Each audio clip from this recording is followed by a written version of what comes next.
What do you guys think about doing a track by track of Golden? We're down. To. Can't hear me, but I would love to. Sure. Oh, I guess I got to talk you now, do I? You gotta talk. Golden, number one. Okay, Golden. Golden was a funny one. Actually, when we wrote Golden, we were on a songwriting camp for about 10 days straight. It was the last day of writing, and we went into a session, and we were basically. We had enough of trying to write singles, right? Which is obviously as our. But like, just to cut you off for a second, every single song in this album is a single. Thank you. 100%. Yeah. I guess I don't know how you guys did it, but it is. Thank you. I appreciate that. But it's different writing a song for radio single for the record label to I don't know approve of. Yeah, how to do that songwriting. It's a bit different, and at the end of it, we just really wanted to write a song for us and not have to go. Yeah, and it is. It's an FU. It's an FU. It basically. Yeah. Who was behind the Golden like skipping of the bit at the very end of the song? That was me. Brayden, what's the It was my idea, but I'm nowhere near as talented at production and stuff as Molly. So I said, Molly, please do this, and he was like, okay, I will. Wait, no, it was kind of like you should do that stutter thing and go. I'm pretty sure is what you said. Yeah, I think Molly put it off better. That only took like literally a day though. That took a second. No, it didn't. That took a day. It was like stutter. Yeah, you did it once, and it was like, oh no. Oh no. Come back, take a nap for an hour, come back. Nah, not good enough, and then chop a different vowel, and then change this, and Molly wants to say. Yeah, it's elaborate. Like even little things like that. It's like there's like 8 sounds behind that stutter. It's like a little like vinyl hiss and like a little scratch all behind it to make it sound.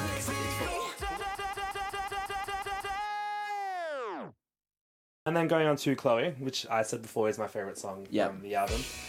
C.H.L.O.E. I know it's chanted, but did the letter C.H.L.O.E actually send? Yes, Chloe. Okay, yeah. So it's not an anagram situation. No, it's not. Sorry, excuse me. Yeah, it's just honestly, Chloe looked a bit boring as a just C.H.L.O.E. So no, you're right. Needed just full stop. So really stands out as track 2 now. Yeah, and actually chanting is pretty cool. Yeah, I mean the chant thing kind of works. It's got a great little cheerleader kind of theme to the whole track. So. Do you reckon you'll film a video for that? We're actually talking about it the other day. It's personally one of my favourite tracks on the album. It's a legitimate story. Is her name Chloe? Her name is Chloe, yeah. Oh, God. Like it's like...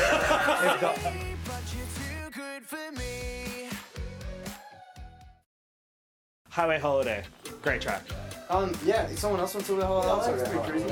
You doing these ones? Yeah, so I think that kind of sums up the whole feeling of the song. We love writing like a lot of fun songs. Obviously, explored a little bit more depth in some of the songs in this album, but this one we wrote about 2.5, 3 years ago. And who was on 2 years ago? What's that, sorry? Because I know you've written with like Kiss Chasing. So that one, me and Ben pretty much wrote that whole thing. Sure. And then we went and worked with Darren Cordo from Kiss Chasing. He just kind of helped mold the chorus because we had like 3 choruses for this song, and we couldn't really decide on one, so we just kind of went with him and kind of nailed it down, which worked out well.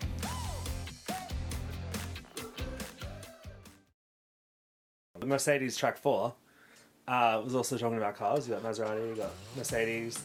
80s bomb. Did any of you have an 80s bomb? Was that your first car? I had a 1988 Corolla.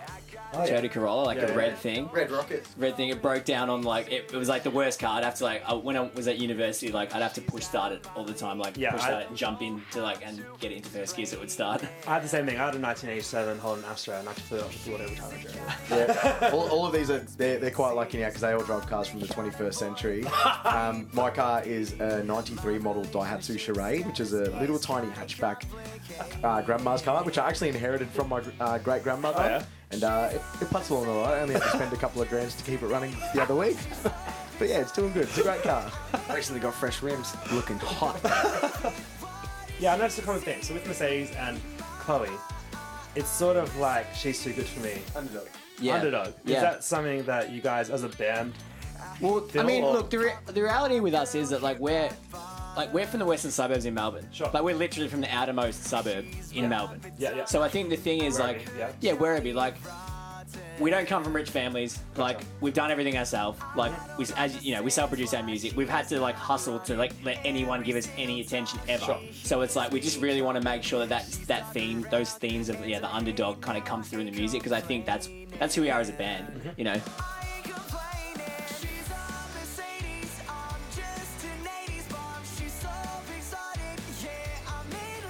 I believe is the new single. Yep. So the video features a couple who were in love, lost their way at the very end. You can see that they have a sparkle in their eye. Yeah, absolutely. So that's one of the ones you wrote? Yeah. From your personal... Basically, yeah, I believe is a song about a relationship that ended prematurely, and for whatever reason, things wouldn't allow it to work, and then I guess it was holding on to that hope that eventually one day things can work again. I think I believe in love really as a lyric summarizes it. Yeah. And it's really strong lyric. Yeah, like I'm like belching out in the car. Yeah. And I don't believe in love, but I'm listening to something like I believe. Yeah. And yeah, it's awesome. Yeah, it was good, that one. It was like that. Yeah, that song kind of came quickly. Like we, as Ben said before, we got the vibe of the track, like got the feel right, and then the chorus I just kind of made this line that we were like, it was so simple. It was like, can that be the chorus? Like just like it's one word. We kind of went away, had dinner, we came back, listened to it again, and we're like, yeah, cool. Like it's good. Don't overcomplicate it. It's got that anthemic just vibe. That's the thing about pop music. Like, yeah, absolutely. It sounds simple, but it's not. Yeah. It's really hard to write a pop song. Yeah, I mean, it is. It actually is, but it should just be simple. And I really love the way you've like done the track list, because every song flows on to the next one. And you really feel like with going from I Believe to Defenceless. Yep. Which was written with Holly, what's her name? Yeah, so that was written on that writing camp I was telling you about before. Yeah. And yeah, Defenceless was... she has an amazing vocal. Christy and I were listening in the car. She's unreal, hey. And we were like closer, like Chainsmokers. Like, yeah. we were like, did they write with the... I gotta be honest, like, that was really my first writing session with a girl. Yeah. So when she stepped up to actually... Well done. Sing, thanks. It's an amazing Thanks. track. It was just like... I was kind of a little bit nervous that day, actually, because... we split up. We split up in. Oh no, sorry. Just in terms of how we wrote the track, because Molly and Brayden were with this country dude writing a completely different song. The track just sort of came. I had this piano thing and the idea of defenseless in a relationship breakdown, and it was so quick, man. It just kind of came really well. And I kind of said to her, hey Holly, do you mind singing the second verse? Like, do you mind laying it in for us? Yeah. And she's like, yeah. And she was kind of like, oh, it's a little bit low, not the best register for me, but she sounded so good. Hey, first time I wrote with a girl, and I was like, I'm in love. Yeah. And I played to these guys, and they're like, yeah, dude, you sound in love. Let's go. But I feel like it's a fan favorite as well, this track. It is. It's definitely a fan favorite, especially amongst girls. Yes. They really like the song. I guess it's a very relatable song. It's just the next level. We wrote that one with Andy and Tom Mack, who were like freaks. Yeah, who are they? I tried looking them up. So they I think so. Andy's a producer and Tom's a songwriter. They're brothers. Sure. They live like on the Central Coast, but I think they're between America and there at the moment. Right. They do like all of Vera Blues stuff. Very cool. Who else? Kelly? Tori Kelly, I think. He's got like Tom, I think's got had like a #1 in America. So they're like, he's a freak. He's like one of the best songwriters I've ever worked with. Do you reckon you'll try to work with him again on the next one? Hopefully, yeah. Melodically, he's ridiculous. Like he's writing melodies. He's I mean, like that pre-chorus melody, he wrote that, and like he just kept singing it to us. He's like, this is what we do. We'll do this. Nice. This is a good melody. And we're like, that's a great melody, but like for some reason I just can't get my head around it. I can't sing it. Like for me, it was just like algebra in my head trying to think of the melody. Like it's a crazy melody. I eventually worked it out, and like I can sing it just fine now. But yeah, he was a freak. Yeah. Because it was such a good writing experience with those guys. That's what makes Butterflies my personal favorite song on the album. And then you followed on with Douchebag Love, which, as I said before, that was the song that got me into you guys. So I did actually hear Summertime Girls a few years ago on the radio, Channel V or something. Yep. Didn't know who you guys were. Didn't know what the name of the artist was. Just got the song Summertime Girls. And then Damien, who's from Melbourne, he runs the website auspOp. I've only contributed this year. And he featured the Douchebag Love song on his blog. Yep. And I saw him like, oh, it was like Barbie. Yeah.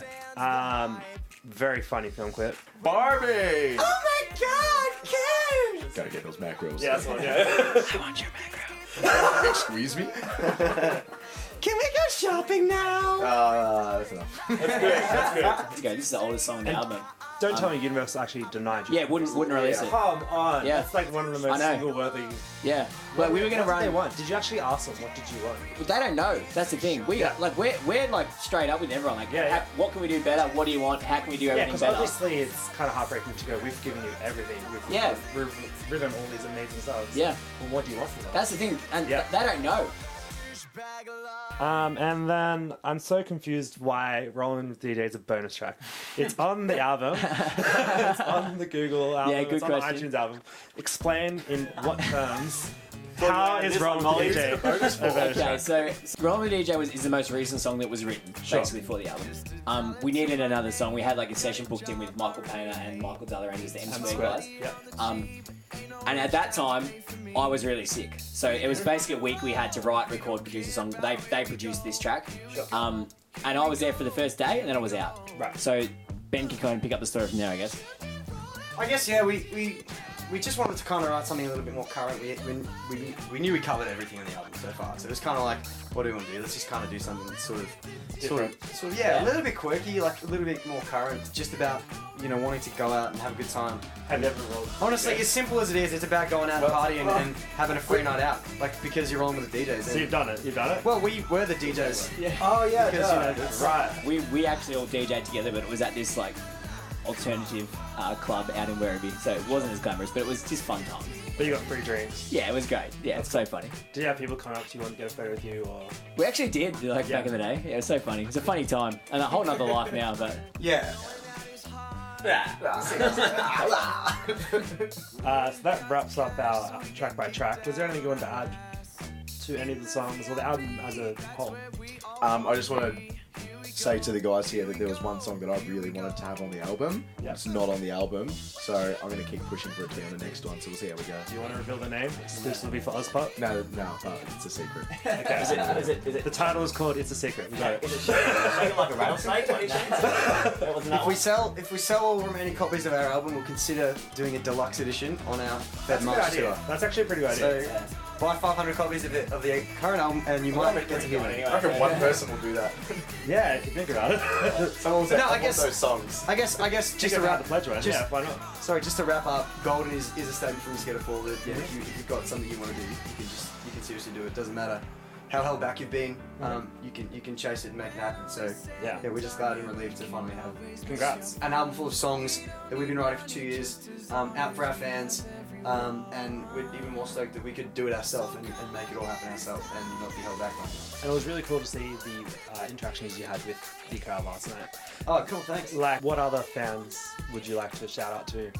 I want to shout out to Caitlin Moen. She was one of the top pledges. Okay. So we played at her house over in Newcastle. Sweet. So she pretty much like was a big contributor to this album being possible. Mm-hmm. Also, was it Emily Harris as well? Yep. Nice. Yeah, so shout out to those two girls for being like super generous and making this album. Hey, Jesse down in Melbourne too. Jessie down in Melbourne, yeah. Great. Thank you. Thanks so much for your time.